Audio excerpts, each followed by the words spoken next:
introduce our next speaker, Miss Pia Sukanya. Pia is an active Montessori homeschooling parent to a 4-year-old. Before embarking on this role of a lifetime, Pia was a film director. She made her first feature film, the comedic thriller Bomberia, with her writer-producer husband, Michael, which has just finished its run on Netflix. Pia has been an actor, singer, and anthropologist. She's grown up all around the world because of her parents' UN careers. That's why she has an accent much to her mother's annoyance. Yeah. She's passionate about sustainability and studies Montessori parenting daily, mainly because she can't believe we're all just allowed to become parents and shape future generations without any training whatsoever. We welcome you, Pia. Everybody, a big round of applause for her. It's all yours.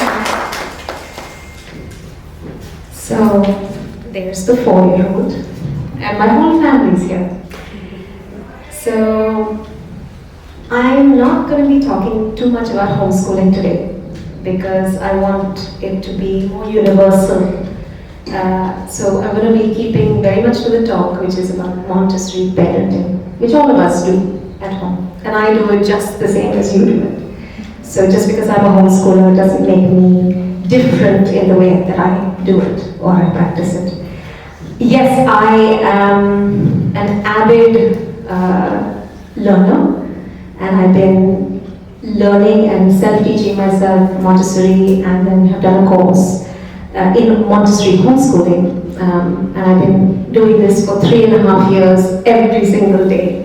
So I honestly believe like we should be trained as parents. It's the most important job that we are ever going to have, and I cannot believe that we get to do this without thinking about it harder or introspecting. So I found Montessori during the pandemic, and I wasn't planning on homeschooling or anything like that, but I explored various paths of pedagogies, and I absolutely fell in love with Montessori because of its cosmic overarching philosophy. And I had strong opinions. I had a wonderful education. I went, because of my parents' UN careers, I went to the best schools. And I went to the UN school in Manhattan. I still don't believe, that took me to a wonderful university. I got to go to Cambridge. I got to do anthropology. I still don't believe that my education was as holistic as my 4-year-old is getting today. I think the questions that he's asking me today are bigger than the questions I have ever asked. This is saying something pretty big. Why, with me, with my very fancy Cambridge degree, why am I asking really, really big questions about the world? You know? Is there something wrong with the mic? Distance. Little distance? Yeah? Is that better? Yeah? Yeah. It's not catching. It is. Yeah? Okay. So why is he asking more cosmically interesting questions than I'm thinking about today? So this is what makes me absolutely love this process of doing it at home, doing it, in a Montessori school, whatever it is. It's Montessori. It's this path that we're all on collectively together here. It's being able to have wonder at the world around us, being able to share that wonder. Look how amazing this real world is. Why do we say real world over fantasy in Montessori? Why do we prefer that? Because the real world is fantastical enough. And our children are learning how to adapt to this world that they have found themselves in. So why should we confuse them by telling them fantastical stories that are not of this real world? How fascinating is this real world? How beautifully cosmic can our learning be, and the stories we can tell our children? You know, this is why I absolutely love Montessori. It's hands-on, it's sensorial, it's tactile. You know, it's this. You know, it's independently, it's self-correcting, it's independently working. It's focused on nature.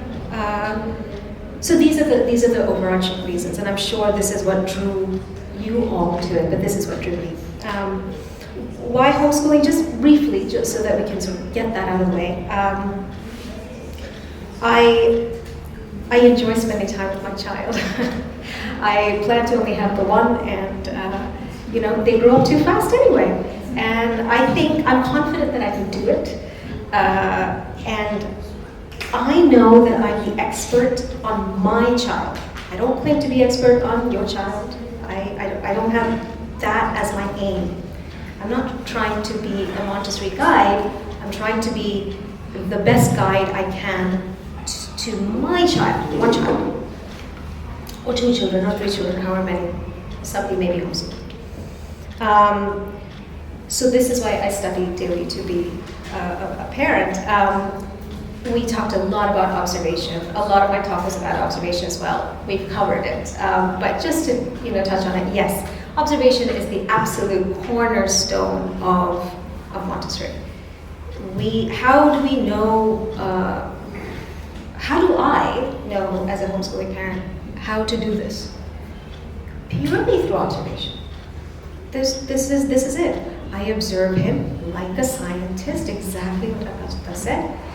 And I annotate it, I write it down in my journal. Sometimes I do it really well, and I watch really deeply, and I write down everything, the way that he picked up the pieces, how long he concentrated for, how was the mood that day, what might have triggered a meltdown. And sometimes I forget, sometimes life takes over, but I keep coming back to it. Observation, you don't have to beat yourself up about it if you kind of let it go for a few weeks. Come back to it, keep coming back to it. It'll be your anchor to understand where your child is headed, what are their developmental needs at that point, and where to take them next. So, do I succeed daily as a Montessori parent? No. But do I try daily as a Montessori parent? Yes. That's the most we can ask of ourselves, really. So what I'd like you to think about is let this pedagogy, which is such a beautiful, vast, deep pedagogy, let it elevate you. Which is why I wanted to start, for anybody who watched my little video about what this talk was going to be about, I wanted to start with you. Not your children, you. You are the key to all of this. Let it elevate us to be better people. So, I'm not perfect. I have, enough issues that I'm dealing with. We all have our baggage that we're dealing with. But the key is, am I aware? Am I an aware parent? So who is the Montessori parent, really? That's the big question of the day, right? And I am, of course, talking about the 0 to 6 lane. I claim to have no knowledge beyond this. So, what is the Montessori parent? I mean, does anyone want to shout out any thoughts that might come? If not, I have lots to say, yes. Respect your child's need to work. Absolutely, yeah. Absolutely. Somebody who lives fully. Sorry? Somebody who lives fully. Somebody who lives fully, yeah. Yeah, absolutely, yeah. Treat him as an adult rather than a child. Respect, Yeah. boundaries, space, whatever we as adults expect us from other people, from our partners, from family, just the same. The theory, the philosophy, the intent has to be replicated, resonated adult as we expect ourselves as adults. That's what I believe, a good thought. Yeah, absolutely, yeah. And just to let them be, like just to let them carve their own path and explore, because I've seen that there is a lot of urge to sort of tell them what they should do and correct, but there's so much beauty in just letting them be and explore and find things out themselves. Yeah, absolutely. One of the, yeah, please. Time, patience, and tolerance, I would say. Yeah, definitely. One of the things that I've noticed most in my relationship is mood. My mood 100% affects my child's mood. So the key of Montessori parenting, if we want our child to have, Rajita said, what do you want? What are your goals for your child?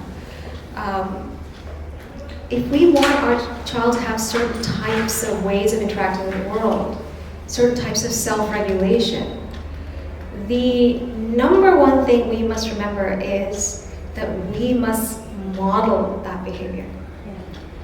We are, and especially in the 0 to 6 plane, any time that I get in a mood, it has a direct impact. You said observe and then see what happens. Yeah, this is what I'm seeing, what happens. There's a little story of the other day, the three of us, we were going to Lodi Garden, and the taxi took a wrong turn, and Michael let the taxi take the wrong turn, and I got irritated with him because we had a lot of stuff. And I was like, no, we should take that next turn. We have to do so much walking. And he was like, it's okay. And I got pissed off. and I said, as we arrived to the wrong gate, I said, Eddie, now you're going to have to ride your balance bike because, we're at the wrong gate. And I said it in that irritated way. What did Eddie say? Nope. Yeah. Because my tone was wrong. I had transferred my anxiety to him. They're not, they're so sensitive, especially in that 0 to 6 plane. All I'm saying is that don't strive to be perfect. Just be aware of what your actions and your mood does to your child, and then attempt slowly to shift those things about yourself. Elevate yourself. It's very hard. There's this trope these days in pop culture, that oh my God, having kids is so hard, and it's a drag, and how can we escape our children? And I think that's really damaging. We have to. They grow up so fast. We have to find joy in them, even when they're having a hard time and giving us a hard time, seemingly. We must be able to find that joy in their childhood. So how do we achieve this? Through whenever it's difficult, we must keep one thing very much in mind, that especially in this younger plane, we are their universe. Even if they're going to school and they have their friends, you, the parent, are still it for them. This is a really, really important thing to remember, because this will remind you of when you're in that mood, or they're having a mood and you're triggered by that mood. How you react, it gets embedded in their consciousness. The science says that 0 to 3 is the most important time in a human being's life, not in a child's life, a human being's life, because 80% of the brain is developing, and those neural pathways are being connected. 80%, 0 to 3. This is staggering when I learned this. And we say, "Are ye to bachcha hai," right? We treat our children like children. They are children, but there is something very amazing, very hard for them that's going on. Why do children have meltdowns, and why are they emotionally, irregulated, dysregulated, is another better word for it? Because they're growing. There's so much going on in their brain, in their body. We don't know when they wake up one morning and one day they're having a great morning and one day they wake up crying. We don't know what happened to them in the night while they were growing. Did they have a growth spurt? Was that really challenging for them? They had no way to articulate that except for with the way that they behave with us. So when we remember that we are their universe, we are a lot more cognizant of how our behavior affects them. So these are the big things. And there's one more thing before I go to the little things, the day-to-day things. There's a triangle that's talked about in Montessori, the prepared, mindful adult. So this is where this talk is starting, right? Then there's the child's development, where they are, what are their sensitive periods, which sensitive period are you noticing that they're entering into or exiting out of, or deep in the middle of? Are they in a sensitive period for order or language or mathematics? There are sort of six main sensitive periods that Montessori talked about, but then it's been expanded over the years to maybe 12 or more. So are we expecting too much of our child? If we have an unrealistic expectation, for example, this all comes back to the same thing. It comes back to observation. How do we know what sensitive period our child is for? थोड़ा बहुत सीख लो sensitive periods के बारे में, and then observe. You are the expert of your child. That is something that I really, really want you to embody. And then the third part of the triangle is the prepared environment, which is, I'm talking about not this prepared environment, which is wonderful and beautiful and most of your children are here. I'm talking about your home environment. And I'm not saying that it has to be a Montessori environment. You don't have to have these materials. Your child gets these materials. Yeah, I have to have these materials. Rajat has had these materials. You don't. You don't have to replicate a Montessori school at home. What you have to strive for is understanding the Montessori philosophy. Going back to the same question, who is the Montessori parent at home, out in the world? So now I'm going to talk about the little things that matter to our children today. We have to understand how our children's brains work, right? So the littlest of our reactions have the profoundest of effects on them. So what are those little things that we often get wrong?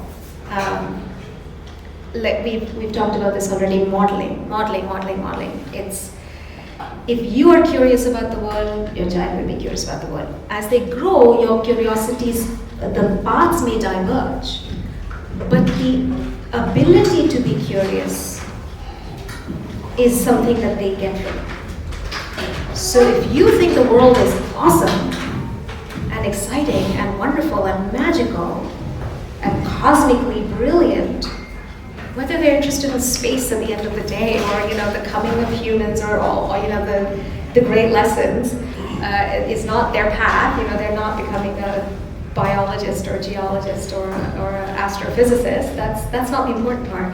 They're curious about what they want to be curious about, and they learn that curiosity from you. That comes from the home. They come here for a few hours, but they're with you all the time. So that's how they figure out how to come up with their own creative solutions.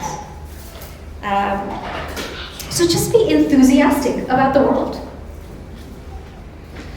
Observing, we've talked a lot about. It's how do you decode what's going on here? So you have do something creative with it, and it looks like not very serious work to us. They're not learning math, and they're not learning language, and they're not learning science in those moments. They're just fiddling. But why is that important? Why is it important how they work with their hands? What are they doing? What fine motor skills are they refining? This is how you'll figure out which sensitive hearing they're in. When they're jumping around like a crazy person, right? Jumping on the bed, and you go, okay, now, you know. What are they working on? This is gross motor skills. You know, when we redefine children's behavior and children's play as work, as Montessori does, we realize that all of it's important. And, you know, don't leave out those little details in your observation, in your documentation of your observation. Okay, from this time to this time, they were only interested in jumping, and they were talking about this, and then they moved their hands in this way. You don't know what connections writing it down will actually provide to you. Do the activity. It's painstaking work. It's not necessarily easy to do observation work. But write down things you think are irrelevant, and something will emerge from that. Okay, if there's one thing that you please take away from this talk, it's please don't interrupt your children. Okay. When you find them working alone, and this year just explain, they do need us. Keep reminding yourself of that. Some children need their parents more, some need their parents less. Depends on if there's a sibling in the house, non-sibling in the house. All those things, those factors matter.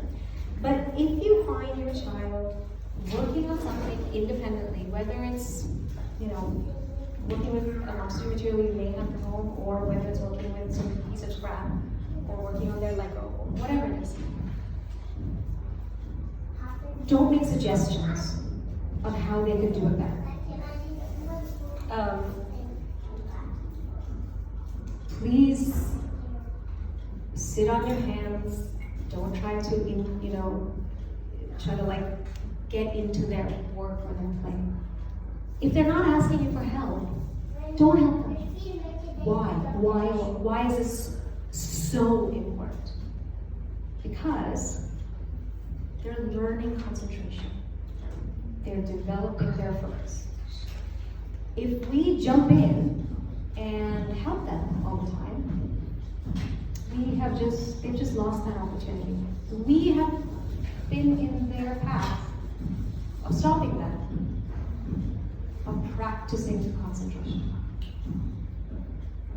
What is one of the things that we want for our children? What is one of those goals? Of course, we want them to be able to engage deeply in whatever they want to engage deeply.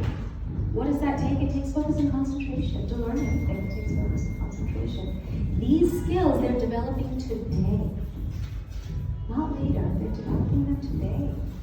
So when we say, when we interrupt their play, we break their ability to practice that one more time.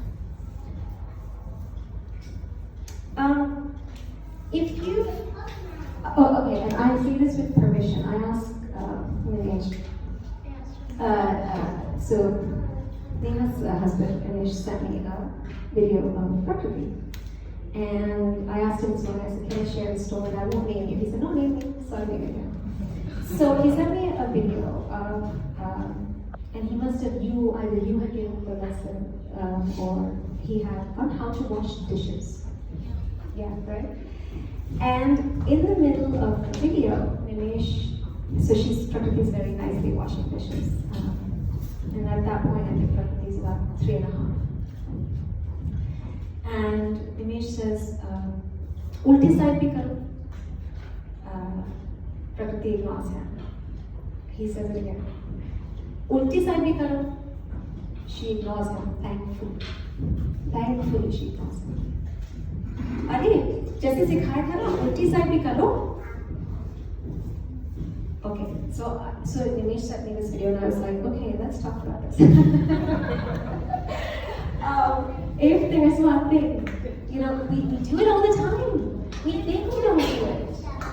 We just given the lesson ऐसे बर्तन धोते हैं, पहले सीधी side धोते हैं, फिर उसको उल्टा करते हैं, फिर उसको धोते हैं, फिर उसको रिंस करते हैं. Prakriti was not interested in that lesson. Her point of interest, this is also a very Montessori term, what is the point of interest of your child? You may give a lesson to your child, but their point of interest in that lesson may be something else. And that, guess what, is okay. Because what your child wants to learn at that point, and what your child wants to practice at that point is the correct thing.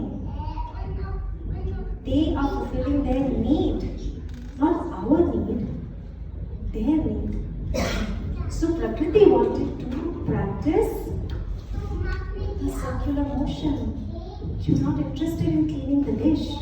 She was interested probably in the designs that were being made, in how calming and soothing this was for her. She kept doing it, she kept doing it, she kept doing it, she kept doing it. Thankfully ignoring her father. But if she had not ignored her father, it could be very possible that she would get irritated with him, leave the work in frustration and walk away. Because what? He had interrupted her work. What if somebody did that to you? My husband is a writer. What if I stand over his shoulder and keep saying, no, you just made a typo. No, that's not the way you write that subline. You know, I think you meant to write day, not night. This is what we're doing to our children, okay? When we interrupt them, we must, as you rightly said, give them the same respect as we would give an adult. This is absolutely crucial. This is their work. This is not some chutput activity that they're doing. This is work, the work of life. Okay, circling back to the same Nimesh story, correcting. If you've just given your child a lesson, and I'm talking about not lessons that we see on the shelf, I'm talking about what we call in Montessori the practical life lessons, right? Which is what often happens in the home.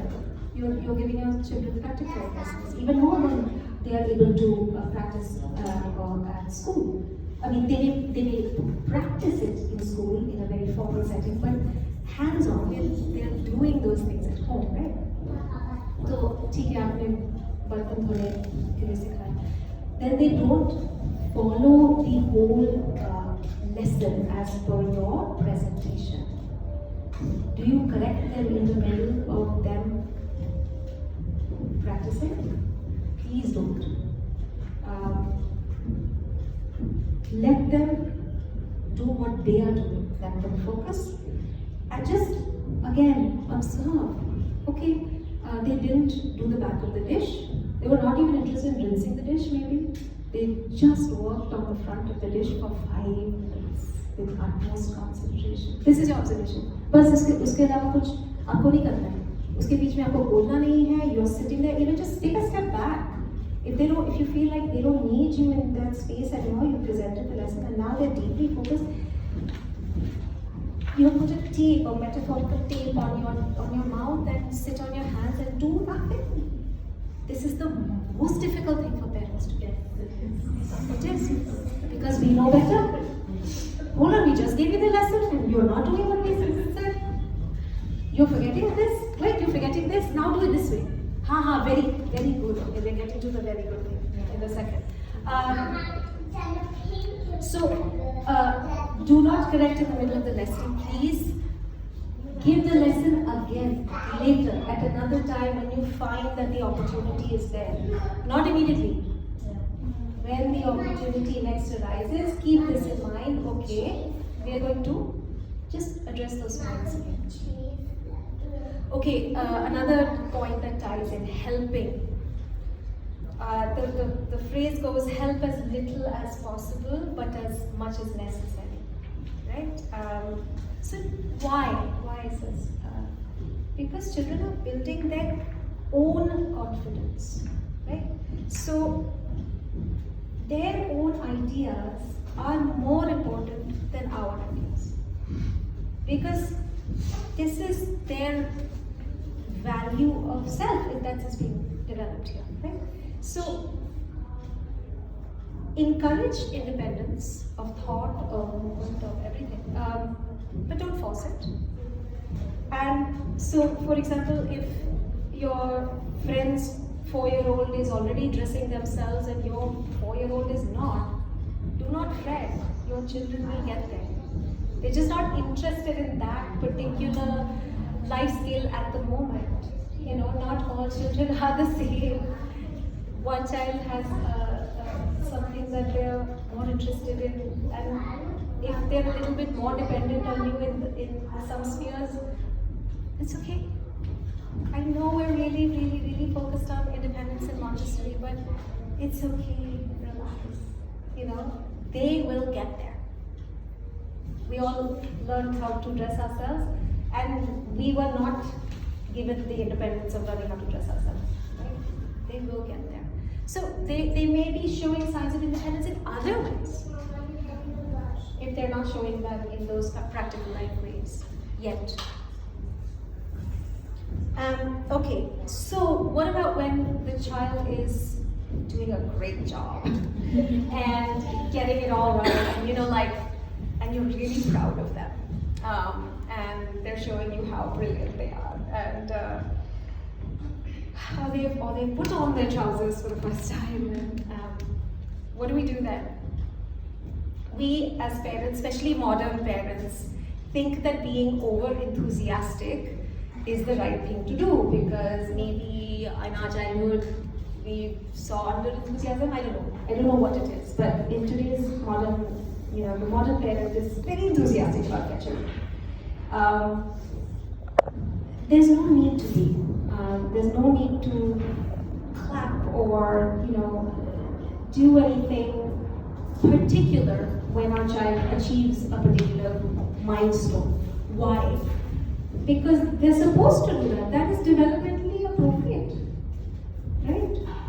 Completely developmentally appropriate that they should be achieving that particular thing of putting on their trousers or whatever it is, or being clever, you know. And children need to be able to discover their own sense of validation, their own pride. The validation cannot come from external place, which is us, where we are always enthusiastic about when they get things right, and we're a little bit not so enthusiastic about when they don't get things right. You know, because that defines the child's psyche. Oh, my parent is extremely happy with me when I'm, you know, giving a right answer or achieving something. But they're not as happy with me when I'm not. So there's a neutrality that is required when our children achieve something. Because our children need to know that they are 100% loved no matter what. This is why praising and overpraising is not something that is encouraged. Encouragement is not the problem. Gentle encouragement is not the problem. I'm talking about being extremely excited when something goes right, which, you know, we're prone to do. It's exciting for us. Keep the excitement in. Smile to yourself and be like, oh, that's really. And how do you show excitement to your child? If your child comes to you, look what I made. Do you say, oh, that's great, and move on with what you were doing, or very good? Or what's the other way to show excitement? You can actually describe what the child was doing. Oh, I see there is a blue flower and pink sky. Wow, that's. Yeah. You don't need to mark it, you can just describe it. Yeah. Take some time for it instead of saying, oh, great, and then going back, whatever you do. Plotting the process rather than the outcome. Yeah. Oh, I see that. Oh, you know, what do our children show us often? Especially at that younger side, which is 0 to 6, they show us squiggles. So if suddenly we're going, oh my gosh, this is amazing. What are we teaching them? You know, it's like, but yeah, let's talk about the process. Oh, I see that you use pink for this line over here. And we don't have to ask them, what did you make? Because they haven't made anything most of the time at this younger age. please don't ask them that. What did you think?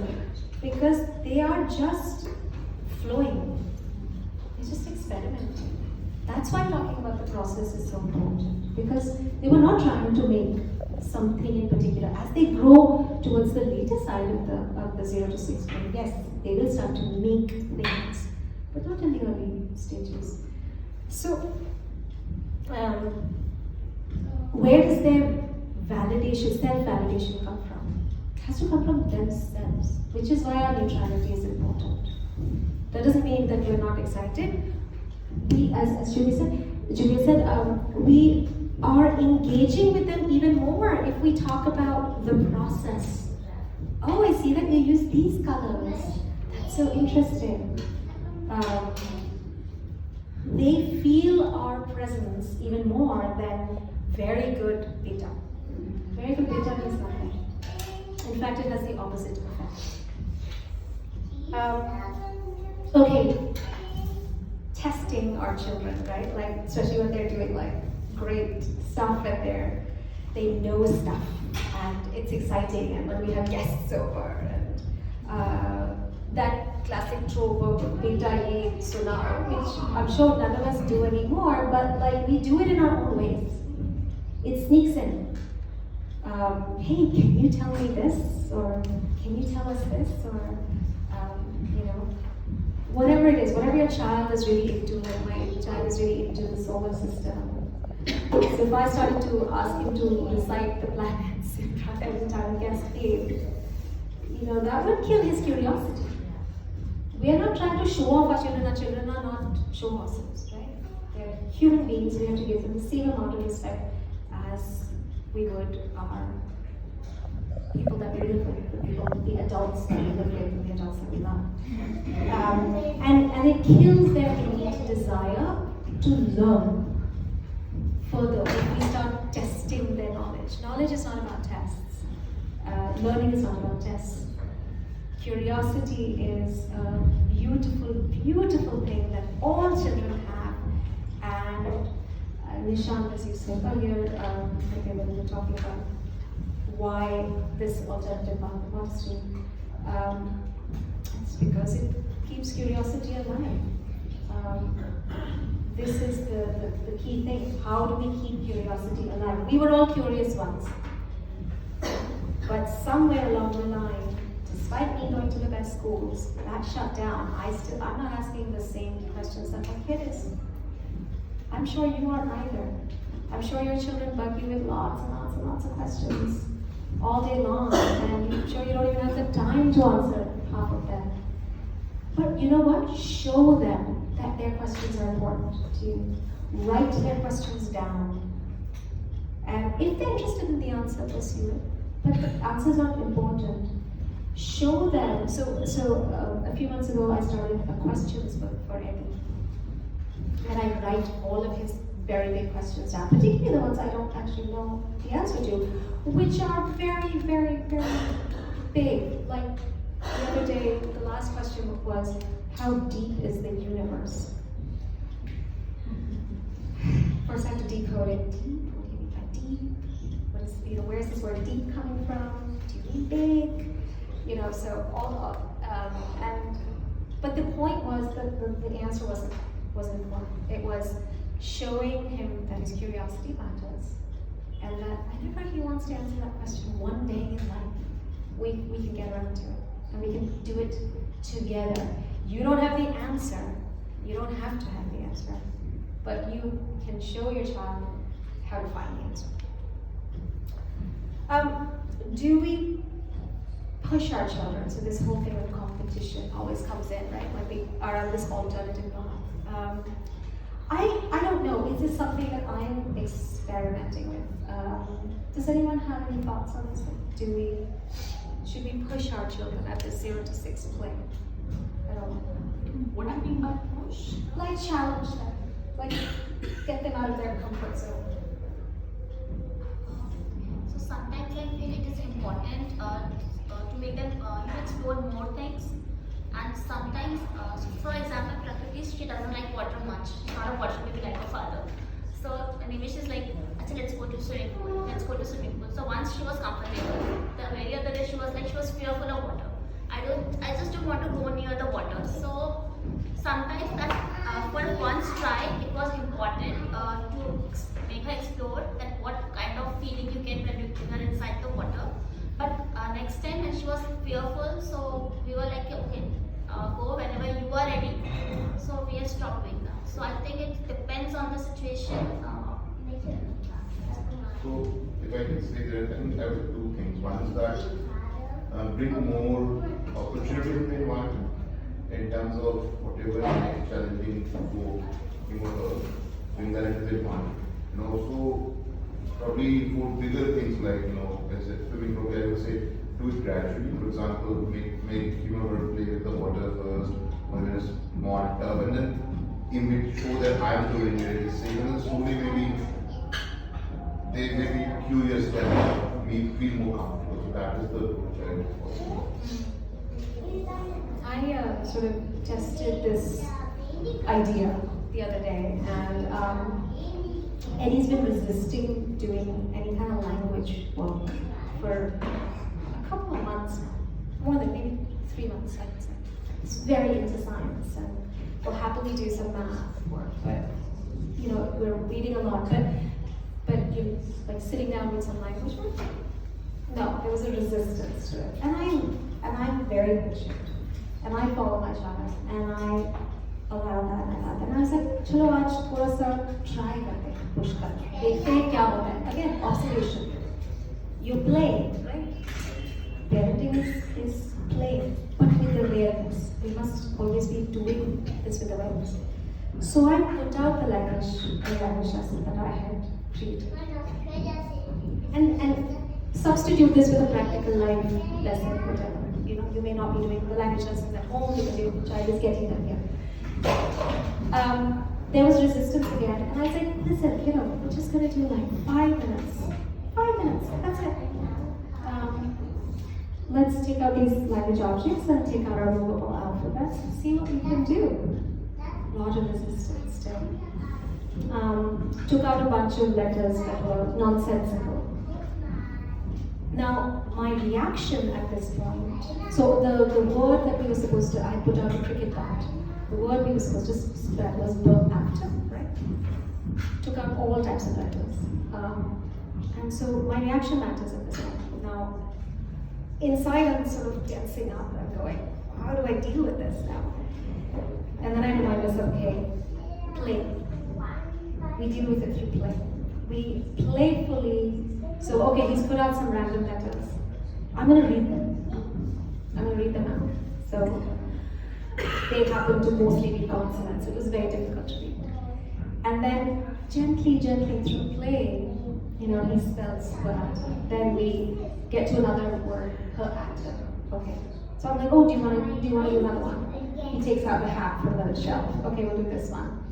He gets it faster this time because he's just done the actor, so it's kind of like clicking in his head. It's like, oh, her actor. So he actually this time he doesn't do the silly letters. He goes and gets the correct letters, the actor from the box. And then we do one more. And then he's man. And then he says, so much resistance, but then he says, I didn't know I was so good at writing. I thought this is so interesting. I generally don't push, but this time I kept coaxing through play.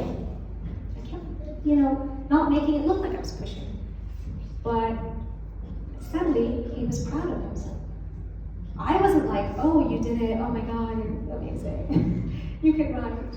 I was neutral. He was proud of himself. So this is something I'm starting to play with as he starts to get a little older. I didn't do it under 3. Under 3, it was very much following him. I think it happens in all age groups. I have seen Swara do cycling very late compared to a lot of other children. She would always resist that, I don't want to go.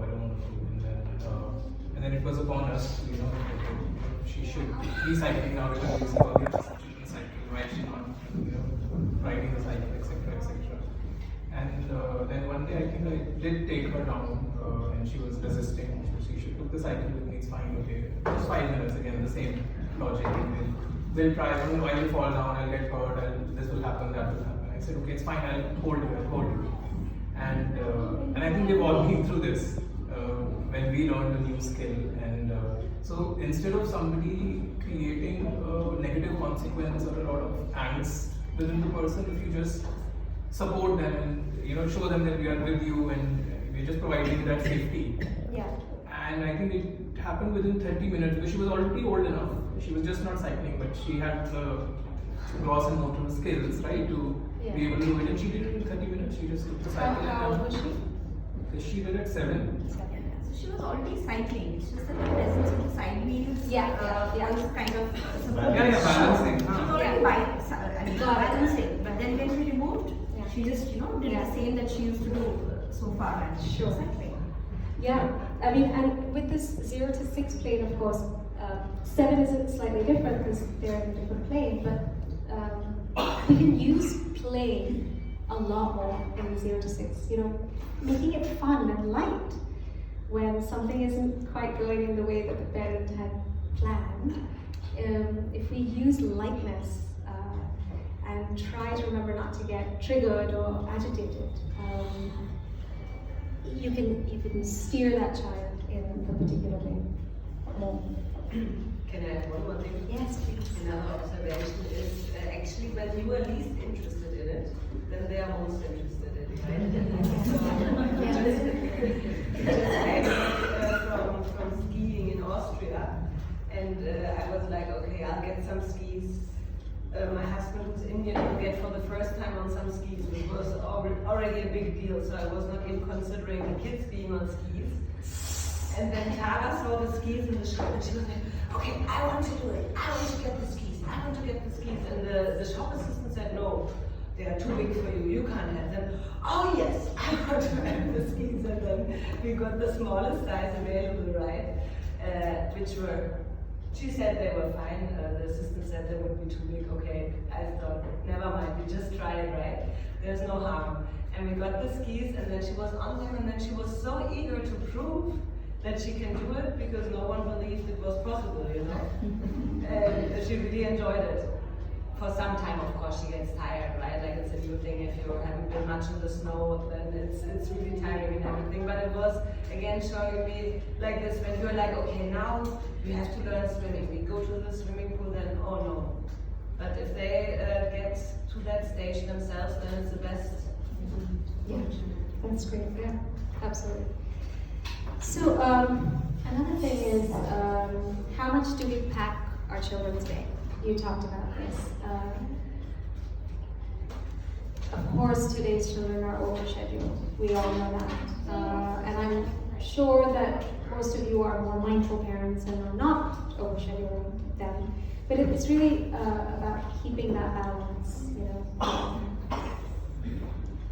We have to provide them with meaningful work, meaningful activities that are suitable to their developmental age. And that's when we see them that they're regulated, they're happy. This word normalization was used by Montessori, which I kind of tend to prefer to say in the 0 to 6 plane particularly, a regulated child, somebody who is not dysregulated. Yes, there should be space for boredom and ability to create something out of nothing, out of that scrap that we were about to throw away. That's super important.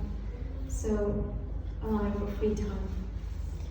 Okay, when parents struggle with this next point, when and how to say no. No is something we have to say a lot, especially in 0 to 6. No, don't throw that. No, you're going to fall. So how do we say no? Neil deGrasse Tyson, the astrophysicist, has a great story of if you see your child, for example, taking an egg out of the fridge and then about to drop it. what will the parent say? No, don't drop it. Yes. And Neil says, friends. Neil says, let them drop it. And then let them be. Your 0 to 6 playing child might be like, no, you clean it. But yes, of course, yeah, get them involved in the cleaning. Why should we practice how to say no? Because we say no too often. And we have to learn how to say no in a different way. And we have to learn how to say no less. Is it really important to say no at that point? Are they in danger? Is that material so precious that, are they about to learn a life lesson? Gravity, right? So, here's another story. Eddie's been experimenting with gravity. And he has decided to throw not one, but a few ping pong balls off our balcony. And he also threw one of his precious feathers that he collected from a hiking trip in Jaipur. And I found myself going, no! And then it was gone. And then I went, hold on a second. And I said, why would you throw that?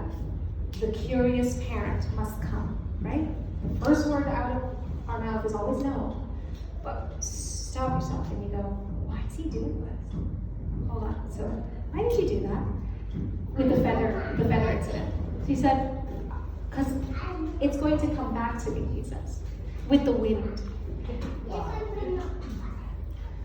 And I was like, oh, okay. And then subsequently there's been a few ping pong balls thrown as well. So we must always calibrate. What are they trying to figure out? What are they experimenting with? I'm not saying let them throw precious materials. And that, when a no has to be said, a no should be said. We must not be permissive parents. This is really, really important. No has to be used, however, judiciously. And can we say no in a different way? Can we say, hey, can you do this instead? Hey, can we throw the ping pong ball from a tall chair or, this step ladder and see if it comes back to us here? Because we've thrown already 3 and they haven't come back. So if you want to keep experimenting, let's try it instead this time. Let's learn how to say no in different ways. Because hearing no to us as adults, what does it do to us? It doesn't feel good. It shuts us down. No, you can't do that. No, please don't do it that way. Let's suggest to our children, can we try it this way? Is it this or that? We give them options, right? Yes. This is what you're saying. Yeah. So just to add to your point, I always encapsulate a no with a yes. Like, I want to eat chocolate. I want to eat an apple. I want to brush my teeth. We can eat in the morning. Yes, we can eat, but in the morning, when you brush your teeth again. So encapsulating a no with a yes and creating situations for them has a good taste. Absolutely, yeah. And that leads me to think about the idea of how often in what I call default parenting, which is the non-mindful parent, how often we use threats or bribes in parenting. My gosh, how common is this? अगर आप ये करोगे तो आपको chocolate मिलेगा. I keep hearing this kind of phrase all around. And there's so much threat used in parenting these days. I want to say something. Yeah. So, there are 2 kinds of no's. One is about permission. If you're permitting something or you're not permitting. I think that situation should not come to us of this permission. The environment should be like that, like self-direction thing. So, there should not be element of permission, like chocolate खा लूँ क्या या Maggi खा लूँ क्या. it should not arise. So for that we have to work in the environment. About the behavior, if the child is hitting or throwing a ceramic plate, for that I have read it somewhere in Montessori literature. We can always explain like this plate is for eating. If you want to throw, please grab a ball. Yes. Right, yeah. something like that. Hands are for work. We do not hit with hands. Yeah. Something like that. So when you do it with child as small as 3-4 years, they imbibe it, and yes, then it becomes easier. Yeah. The things have their purposes. Absolutely. Okay, screen time. Challenge.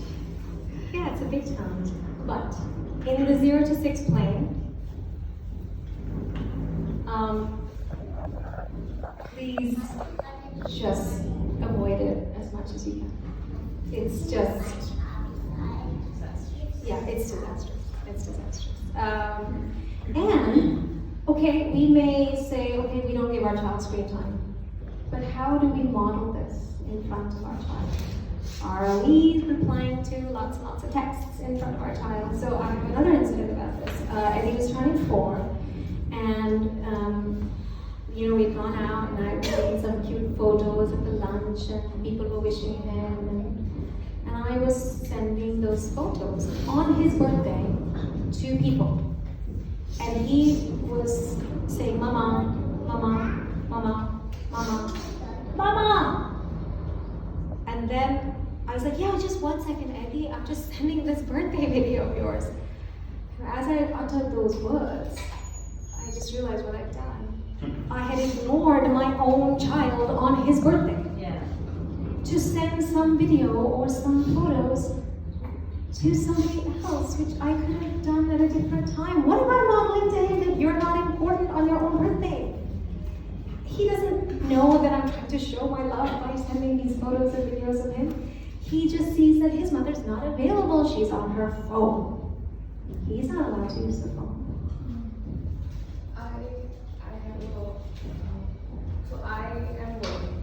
I do have late night meetings, and even when I come home, I have to be very quick with replies to all my work things. So when he sees, or I know that I've just arrived, I need to be there, but there is something really urgent that I have to respond to. And then when I try to explain that to him that I need to message this really important thing, but he's like, no. No. How old is your child? He's 4.5. Yeah.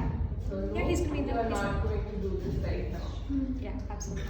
Thankfully, I do have very supporting colleagues, so they would not mind. But when the team changes and there are new people and you're always judged, and you know you're always on that rim whether you are a person whom they can rely on when it comes to work, and being a mother and being a woman and then working with people around who are, I don't want to put them in a category, but they don't have these little beings around them to, They don't understand yet. Yeah. they need to give their attention. So in that situation, I have lost my mind. Sometimes then there are my parents at home who will be like, you have just come, he needs you, and then you're not there for him. So then what is the point of you sending him to this school? And then so there is so much of guilt building up that I could cry listening to you right now. It's very difficult. So I don't know.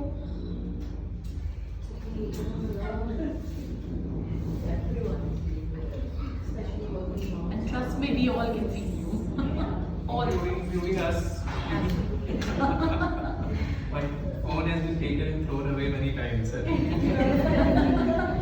my son threw my whole phone from the 16th, like we stay on the 16th floor, and I was calling to there was some function and I was inviting.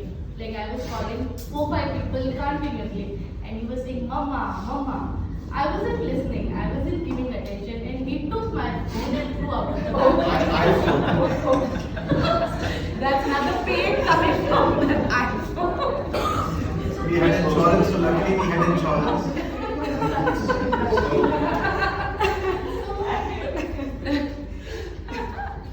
So actually before our child came, we actually thought, on the balcony there was this bar, right? So I got the window, the glass, but before, she was even 1 month old. She was in the room. Because I think that she was going to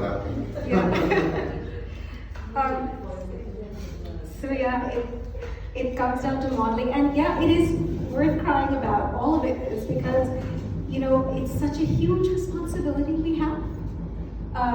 This is enormous, and it helps me to circle back to it, and it is an emotional thing to talk about for sure. There's another incident that comes back to me. I was waiting for our homeschooling room. So,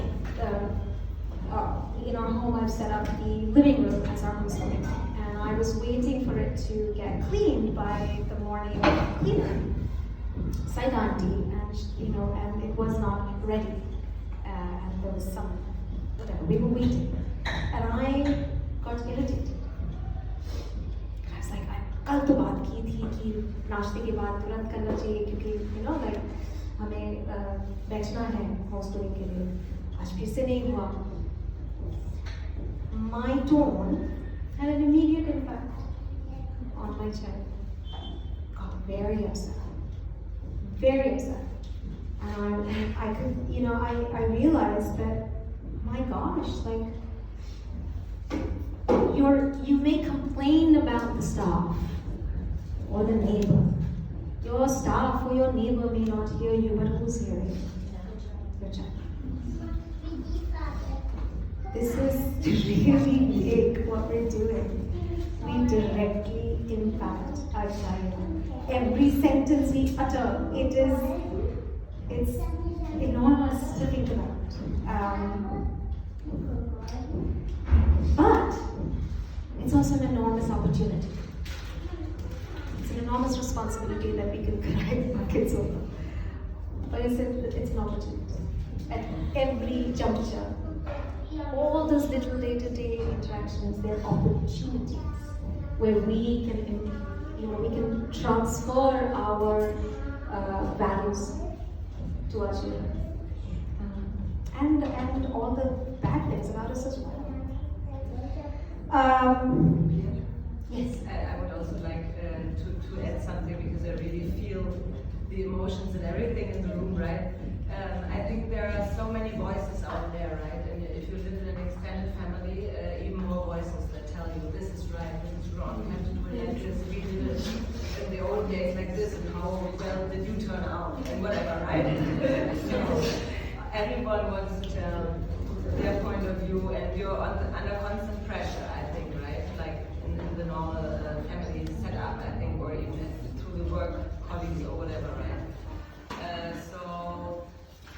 I think it's really, really difficult to find your own way, but I believe that's the only thing that works. Everyone has to find their own way, because there's no certain set of rules that will lead to A, B, C, right? We're not machines. Don't put this flag and that and you put it together like this and then you'll have a Mercedes or you'll have a Volkswagen or whatever, right? Everyone is different.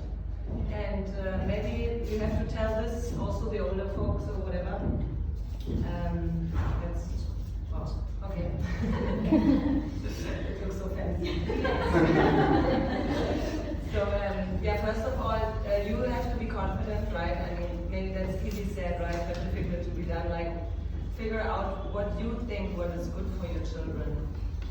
Everyone has a gut feeling, and I think especially as a mom or dad, you sense what's good for your children, right?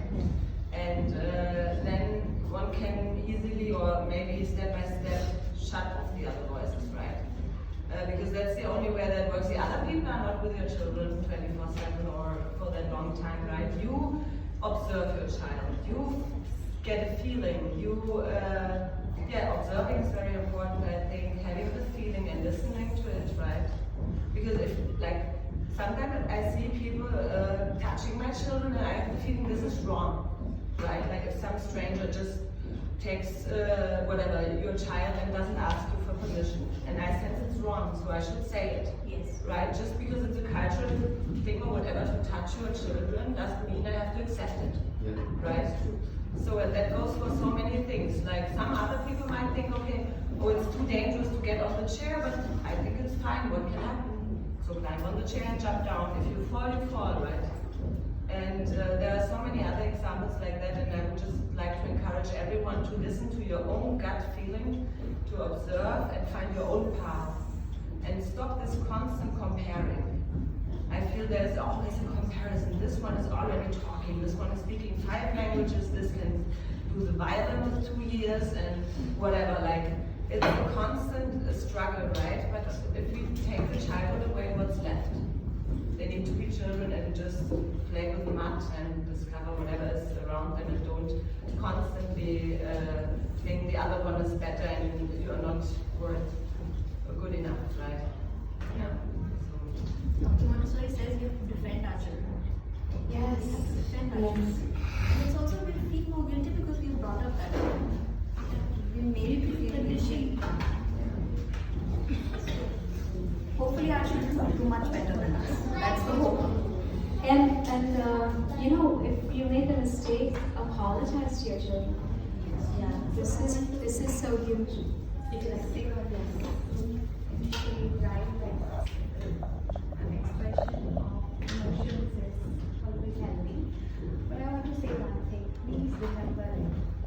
Parents are superheroes. But they forgot about their powers. So please, connect yourself and see what your powers are.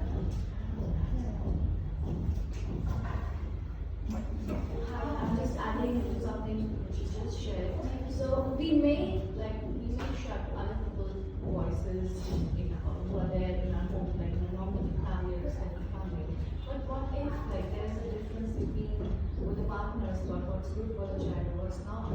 So how can we we both want best for our child, and there are differences among the parents itself, okay, one person is saying, okay, this is good, but others saying, no, this is good, then how should we, resolve the situation while not impacting the child at the same time? What's your advice? This is every day. This is every day, every house.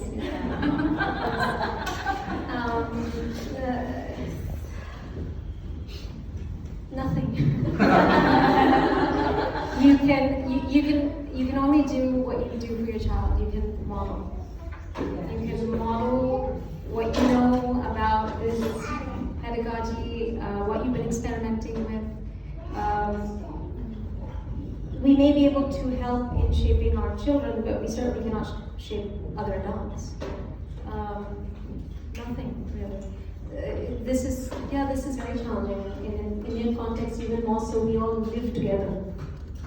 We are thankfully less nuclear than in the West, but that doesn't mean that that's not challenging. It's very difficult. It gets very difficult fighting your own parent for your child. Don't do this, don't do that. And to make them understand, it's a task. And we get to hear lots of things, which I think everybody can relate to. कि तुमने ही बच्चे बड़े किए, हमने तुम्हें पैदा किया. A lot of stigma attached. Can I So say yeah, but you can fight the world for your child, but fighting your own parents is very difficult. Yes. Sometimes like in that scenario, I am sorted. Sometimes you get to ask a homeschooler very offensive questions. So initially you clear their doubts and this, but then you realize it's not my responsibility to make this person understand what homeschooling is. Okay. So the questions are coming from that person. It's that person's experience. It's that person's problem. It's not my problem. I know what I'm doing. So then it ends there. Can I? So I'm using, so I did discuss the same problem. I'm also facing, that we also use it out of To which actually I use two things. One is humor and second is the show rather than telling. So humor I use like, kind of, yeah, look how it turned out. Because yesterday only you were complaining all the things wrong about me to use it. That's one. And the second is show, but shows, telling is, so like I'm maybe a 1 year old and she's from their benchmark she's doing much very different things than let's say what a normal 1 year child would do. So then they start accepting all the quirks of let's say from their view of let's say this kind of role and they slowly understand that. So yeah, these are two quotes that I follow. The third is of course just sometimes ignore as our child is so control child. We just should do a time check because so if people are comfortable, we can take more questions or you will. Something to close. Or if you have something. I have too many things to say, not enough time to say them. But there's one thing that before we all leave, I would like to talk about. When your child is having a meltdown, how do we deal with that? So when we get triggered by our children having a meltdown, we lose an opportunity to co-regulate. So, and we invariably make the situation worse, right? And do we get triggered? Of course we do. We are human beings. Yes, we get triggered. But it's to remember that it is in our power to co-regulate. When we, so there's this major stigma attached to this, like it looks like permissive parenting. Our child is having a complete meltdown, and we are speaking gently with them rather than, saying, stop it. Rather than scolding. Yeah. I mean, the society expects you to scold. Yeah. Phrase that often. Yeah. One thing, please also don't do, is walk away in frustration. If you feel like, okay, I'm about to be triggered. Yes, walking away is better than the other thing, of shouting at them. We've all shouted, I've shouted, we've all felt how horrible that feels to ourselves. But walking away in frustration is also not the solution. We have to learn how to co-regulate and take that breath and say, get down on their level and say, I can see you're having a hard time. How can I help you? And if they push you away or tell you to go away, okay, I'm just going to be in the room. When you need me, I'm here.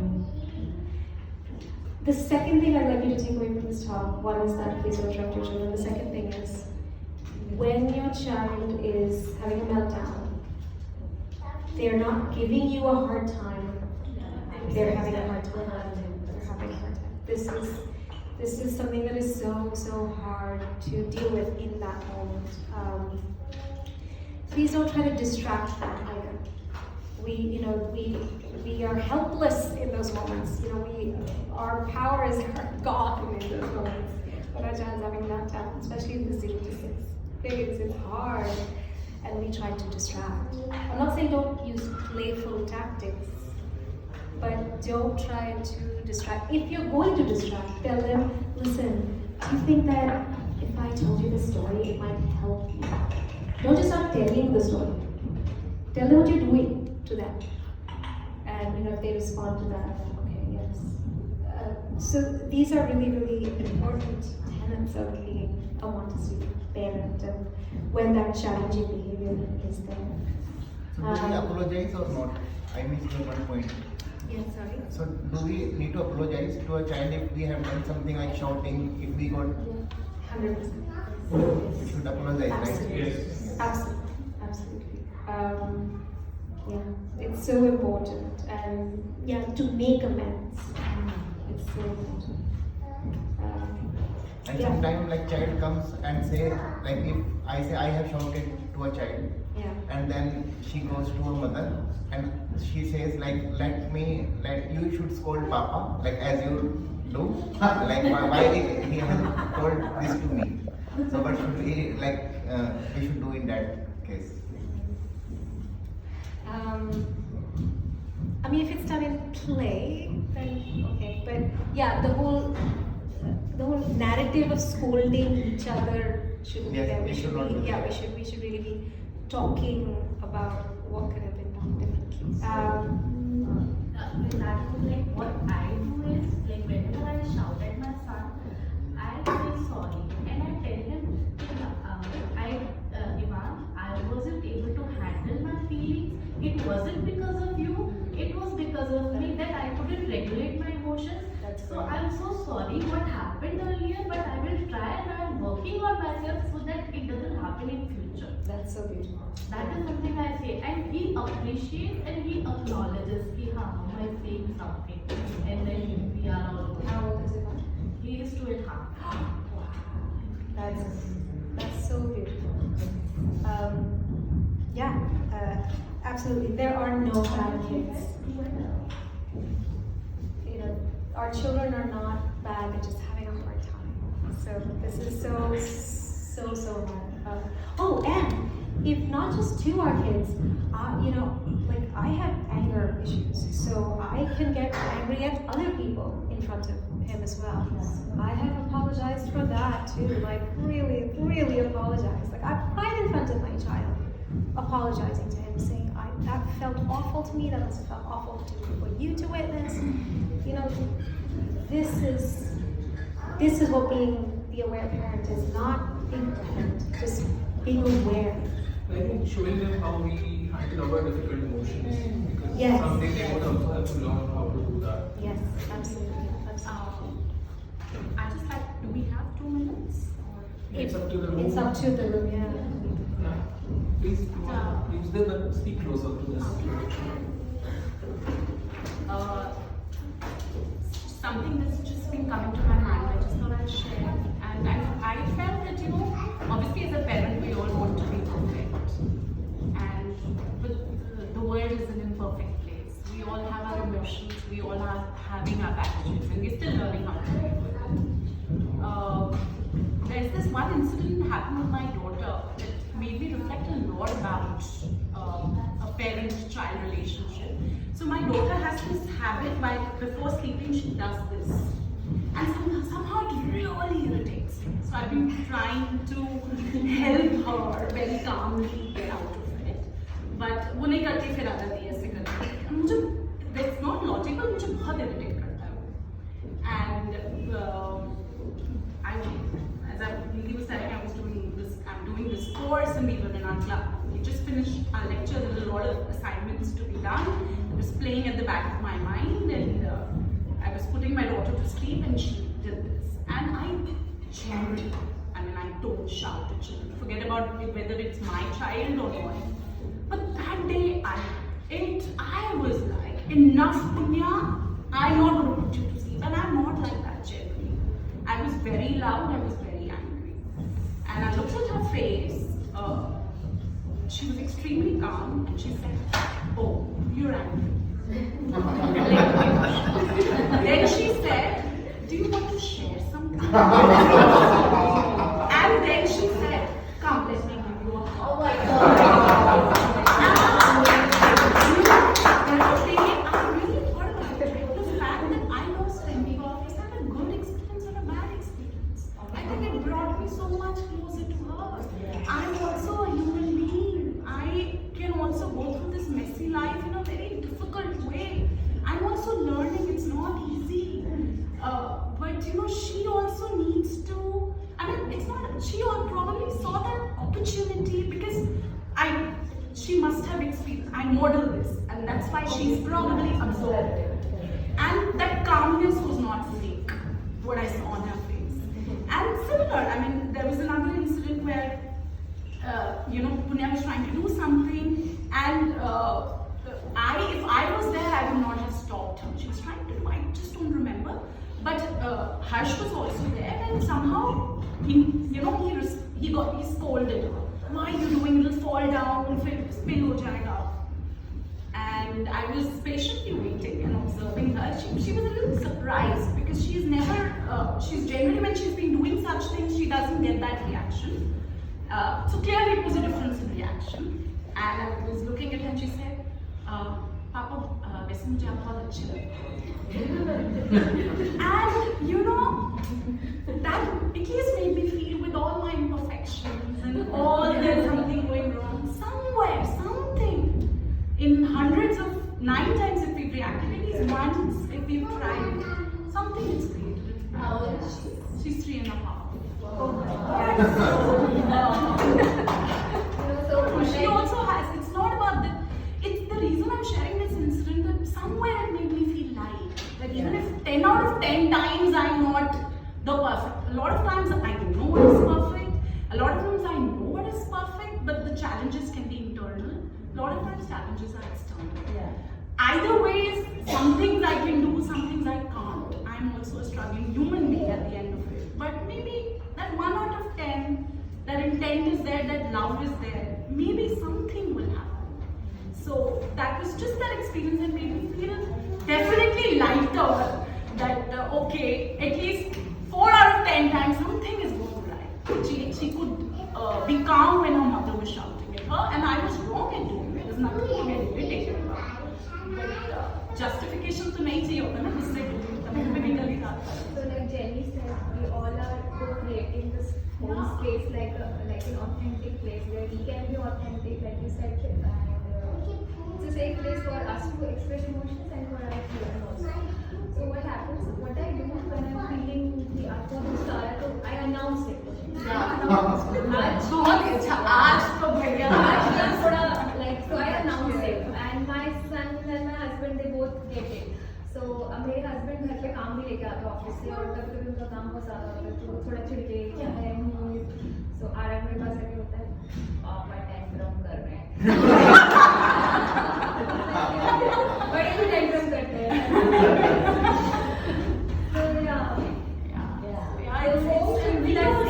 that love sometimes. It's just not always giving. So I have a question actually to the forum also. So like they are very young child, 1 year for example. At this age, you can share it.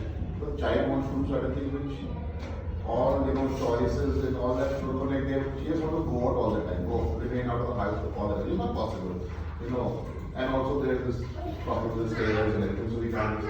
And then she's crying, all the time. Everybody comes in, everybody goes out like she's crying. So any tips or thoughts or experience that we had, not this only, but something that this can't happen like all the time.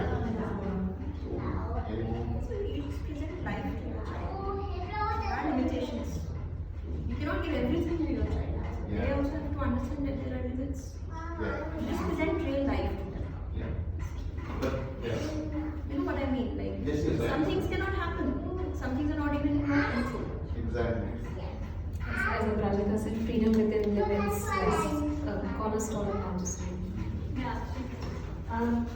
What I'm hearing and what I witness as well at home, but Pia just said, I'm sorry, Sumekha. Wonderful example about the child. What I'm hearing is that you have to be honest with it. All of it. Right?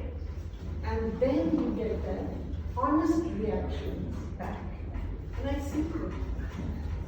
And I'm learning this where on the client from witnessing what's going on. You talked about how difficult it is to explain to parents, and we get into that scuffle about why you say this or why you. But then I am observing and I see how wonderful this pedagogy or methodology is. And the one word that I will repeat is honesty. So when you are honest with your child, the child begins to understand and you receive honesty in return. And also as it is growing up, we earlier talked about how do we pass moral values. These are the values of how you need to be honest. Whether it's your feelings, or whether you scolded them, shouted at them, or whatever else around them. And I'm learning I'm constantly yelling, and I get scolded. I